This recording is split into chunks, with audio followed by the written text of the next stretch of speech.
idioms and expressions in American English that come from conflict and war. So the metaphor here is that life is a conflict or life is a war. What is conflict? Conflict is a situation in which people, groups, or countries disagree strongly or are involved in a serious argument. So sometimes this is war, sometimes it's just a strong disagreement. But the idea is that two people are somehow fighting against each other, or two groups of people or two countries are fighting each other. So when we make idioms and expressions from this idea, there are people that are fighting against each other, or it's a person fighting against life itself somehow. Now, American culture has always been fascinated or thought about war and conflict. It's built into our country's history.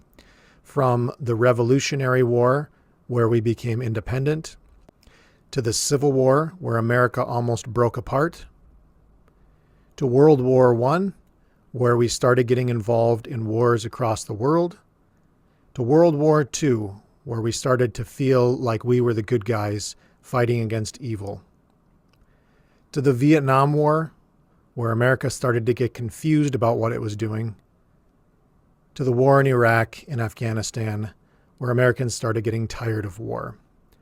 Americans are so fascinated with war that we even look at countries and empires and cultures in the past and think of them almost like they're part of our own history. From Greek warfare to the Roman Empire to the Crusades to even the wars in Europe.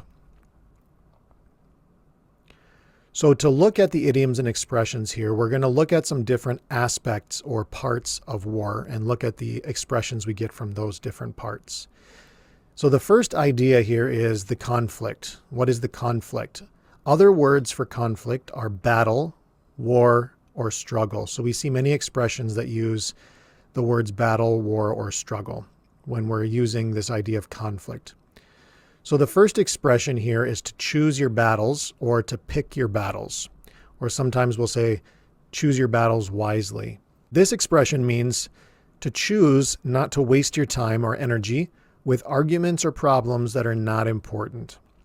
For example, when you are a parent, you need to pick your battles with your kids wisely, or you will be fighting with them all the time and cause yourself a lot of stress. So the idea here is that you are involved in a war. You might be a war with your children or with your spouse or whatever. You're not actually in a war, but you're kind of thinking of the situation that way. So in this war with your children or with your spouse or whatever, you have these battles, and the battles are the little fights that you have, the little arguments, right?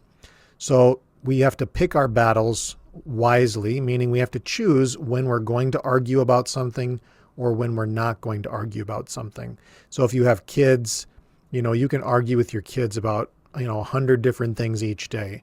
But if you argued with them about everything, then you would have no time for anything else and you'd be angry all the time. So you have to decide, do I really want to argue about this right now? When you're trying to decide what to argue about, you're picking your battles, right? Because the battle is one fight in a big war. And this expression gets used quite a bit actually with husbands and wives. So they'll tell a husband or a wife, they'll say, oh, you have to pick your battles. Like what is worth arguing about for you?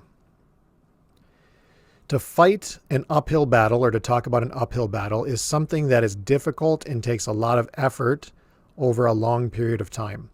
For example, I'm terrible at math, so I have a real uphill battle ahead of me if I want to improve my grade in algebra. So if you're fighting in a war, you really don't want to go uphill. You don't want to go up a hill because it's going to take a lot of energy and time to get up the hill, and the people at the top have an advantage. So it's easier for them at the top to attack you than it is for you to attack them. So if you want to fight uphill, it's going to take a lot of energy and a lot of work and a lot of difficulty. So in life, we can describe anything that is difficult or takes a lot of time or effort as an uphill battle. So if math is hard, then math might be an uphill battle for you. If losing weight is hard, then you can say losing weight is an uphill battle.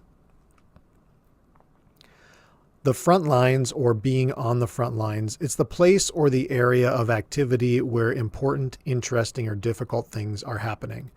For example, emergency room doctors and nurses are on the front lines of life-saving medical care every day.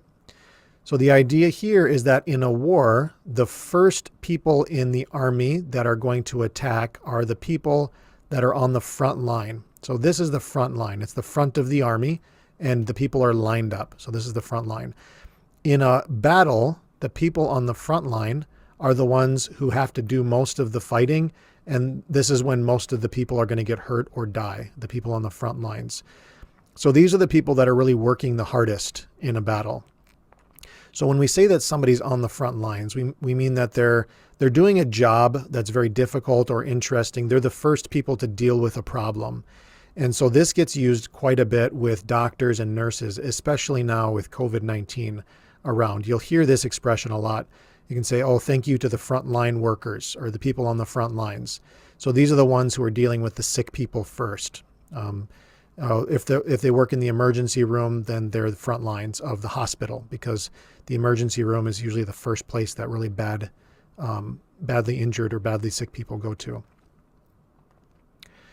The next aspect of war is planning. So we have to plan how we're going to do war, and we have to plan how we're going to do life, if we view life as a war. So the first word here, it's not an expression, it's just a word, and the word is strategy. Strategy is a noun. The verb form is strategize, the adjective form is strategic, and the adverb form is strategically. So any one of these words, these are actually words that come from war. They come from the military. Because the word strategy actually comes from the name of one of the leaders in an army, like a general or something. It's an old word. Now, we use the word strategy for any kind of planning, really, like long-term planning. So the word strategy means a long-range plan, or a long-term, long time, plan for achieving something or reaching a goal. For example, they had to come up with a strategy if they wanted their business to be successful. So people will use this word in business quite a bit. They might use it in education. Like if you're a student, you have to have a strategy for taking tests or a strategy for studying, things like that.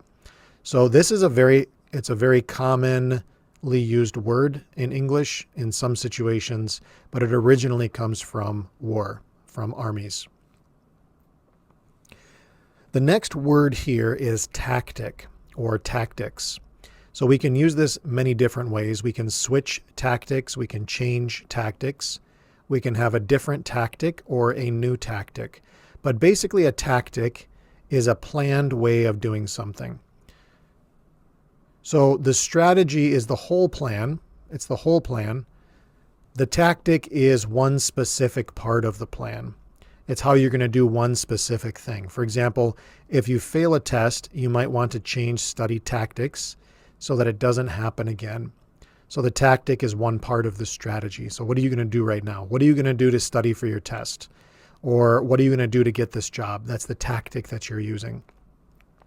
But again, tactic is a word that originally came from war or from warfare. The next part of war that we're going to look at is attacking. So which expressions and idioms come from attacking? The first one is to pick a fight. This is a very general term. So the fight is the thing that you're doing, the argument or the disagreement. And the verb that we use with this a lot is pick. So you pick a fight. So to pick a fight is to intentionally start a fight. You're starting a fight on purpose. For example, some kids were teasing him trying to pick a fight. And we can see here in the picture, one kid is pushing the other kid. So maybe this one wants to start a fight. And this one is being picked on. And that's another phrase we'll use is if somebody is being bullied, or if other people try to pick fight here, we can say he's being picked on. He's being picked on. So this kid will say he's picking the fight, right? And this one is being picked on. Kids pick on him all the time at school. And that's where that's coming from, right there. Similar to this is the expression to put up a fight. So picking a fight is starting the fight. Now, once you're already fighting, if you continue to fight, if you continue to struggle, fight, or resist, then you are putting up a fight. You're putting up the fight. That means you're continuing to do it. For example, kids always put up a fight when you try to get them to eat vegetables. So we can think of dinner time. You're a family and you're sitting at the table, you're the parent, and you want your kids to eat vegetables. Your kid doesn't want to eat the vegetables, right? So this is one of your battles, right? So you say, it's really important that he eats his vegetables or she eats their vegetables, her vegetables. So this is going to be one of my battles, right? I'm going to pick this battle. Now, if your child argues with you and they say, no, I don't want to eat it, right? Then they are putting up a fight. That means they're continuing to fight with you. So you're looking at your dinner at the table as kind of like a little battle.